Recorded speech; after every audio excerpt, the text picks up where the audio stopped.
Jack, quick question. What's the most stressful part of traveling for you? The airport, no question. Really? Not packing? Packing is a close second, but airports have everything: passports, luggage, security, gate numbers, announcements you can barely hear, and that constant feeling that you've forgotten something important. I understand that. I can check my passport 5 times and still think, wait, do I actually have it? On my last trip, I checked mine at home, in the taxi, and again immediately after entering the airport. Where did you think it was going? I don't know, but I'm glad I checked because that trip became one of my most stressful airport experiences ever. Okay, now you have to tell me what happened. I was flying to London, early morning flight. I'd packed the night before, booked my taxi, checked the flight time, everything. I even arrived early. For the first 10 minutes, I felt like an experienced traveler. I'm guessing that feeling didn't last. Not at all. First, my suitcase was overweight. Then, I embarrassed myself at security. After that, my gate changed. Then, the flight was delayed. And when I finally got onto the plane, someone was sitting in my seat. That's not a flight. That's a test. Pretty much. But here's the interesting thing. Every time something went wrong, the English I needed was actually very simple. That's worth talking about because airports can feel intimidating when you're traveling in another language. Exactly. So today, let's go through that trip from check-in to boarding and look at the English you might actually need along the way. Perfect. So where did the trouble begin? At the check-in desk, I put my suitcase on the scale. The woman looked at the number, then looked at me and said, "Your bag is 3 kilos over the limit." 3 kilos? Jack, what did you pack? Apparently, my entire house. So, 3 kilos overweight. What did you do? First, I stared at the suitcase like it had personally betrayed me. Maybe you were hoping it would suddenly lose 3 kilos. Exactly. Before that, check-in had been completely normal. The woman asked, "Can I see your passport, please?" Then, "Are you checking any bags today?" I gave her my passport and told her I had 1 suitcase to check and 1 carry-on. So far, so good. Then she asked me to put the suitcase on the scale. That's when everything changed. She said, "Your bag is 3 kilos over the limit." I asked, "What are my options?" She told me I could pay an extra baggage fee or remove a few things. Let me guess. You opened your suitcase. Immediately. Right there in the middle of the airport. I took out a sweater, a book, another sweater, and finally a pair of shoes. Another sweater. How long were you going to London for? We're not discussing my packing decisions today. Probably a good idea. I moved a few things into my carry-on and put the suitcase back on the scale. This time, it was under the limit. Problem number 1 solved. Finally. Then the woman asked, "Would you prefer a window seat or an aisle seat?" I chose the aisle. Really? I'm definitely a window seat person. I like being able to stand up whenever I want. You get the beautiful view, I get freedom. Fair enough. She gave me my boarding pass and I checked the information. Flight number, boarding time, gate, seat number. Everything looked good. And for anyone traveling in English, those are probably some of the most useful airport words to recognize. Exactly. You don't need to understand every word you hear. If you understand things like boarding pass, gate, carry-on, window seat, and aisle seat, you're already in a much better position. So after all that, were you feeling calmer? Much calmer. I'd survived my first problem. My suitcase was checked. I had my boarding pass. I knew my gate. I thought, great, now I just need to get through security. And judging by your story, I'm guessing that didn't go perfectly either. Not exactly. I joined the security line, looked down at my carry-on, and suddenly remembered something. What? There was still a full bottle of water inside, and somehow That wasn't even my most embarrassing mistake at security. Okay. You still had a bottle of water in your bag. What happened? Luckily, I remembered before I reached the front of the line. So I took it out, said a very emotional goodbye, and threw it away. I'm sure the water was devastated. We had plans together. Anyway, when it was my turn, I put my carry-on in a tray.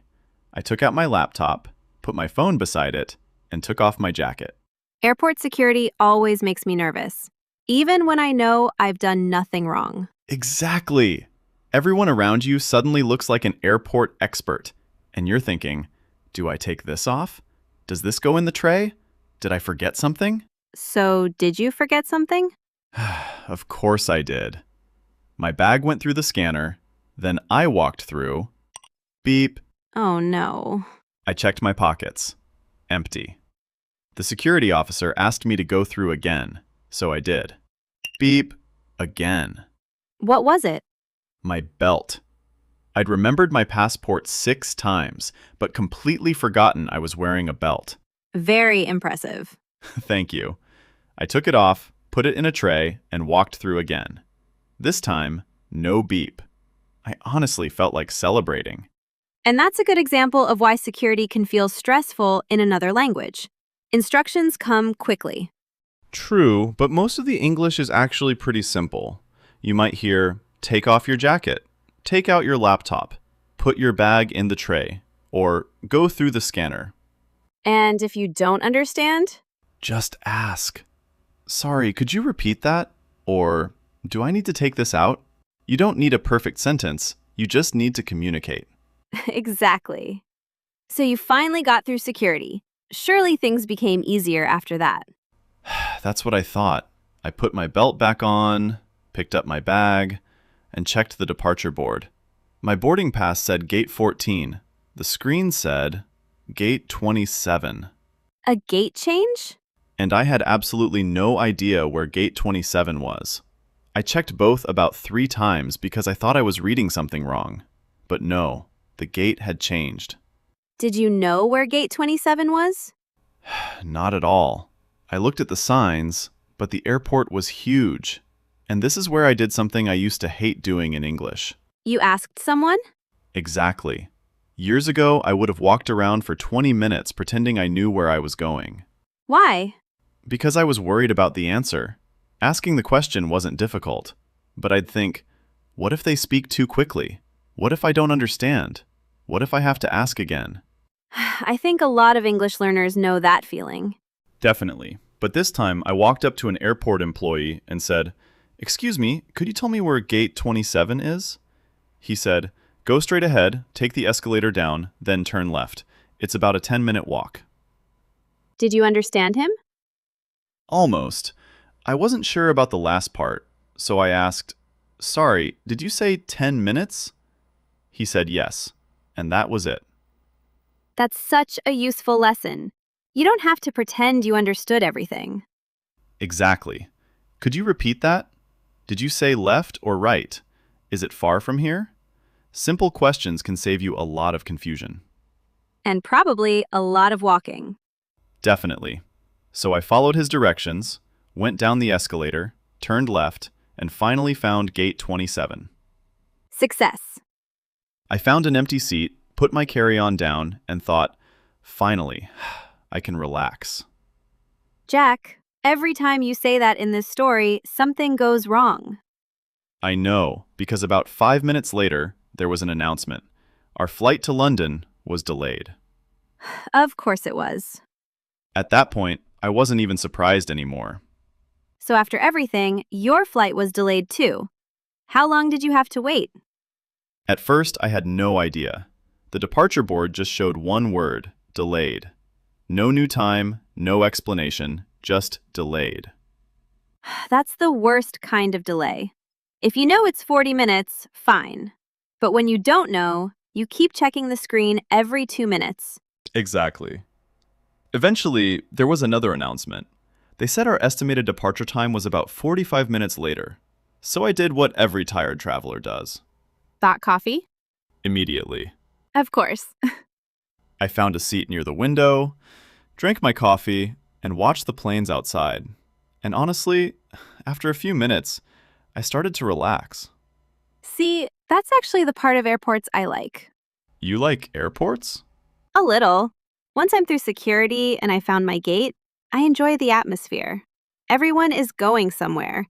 Some people are starting vacations. Some are going home. Some are visiting people they haven't seen in months. There's something exciting about it. That's very poetic. I'm usually thinking, why did this tiny coffee cost so much? Clearly, I don't mind airports when I'm moving. It's the waiting I hate, especially when you don't know what's happening. That's why airport announcements are so important, although they're not always easy to understand. True, but you hear the same expressions quite often. Your flight has been delayed. Boarding will begin shortly. We're now boarding Group 1. Anyway, after about 50 minutes, I noticed people around the gate starting to stand up. Then the announcement came. We're now ready to begin boarding Flight 247 to London.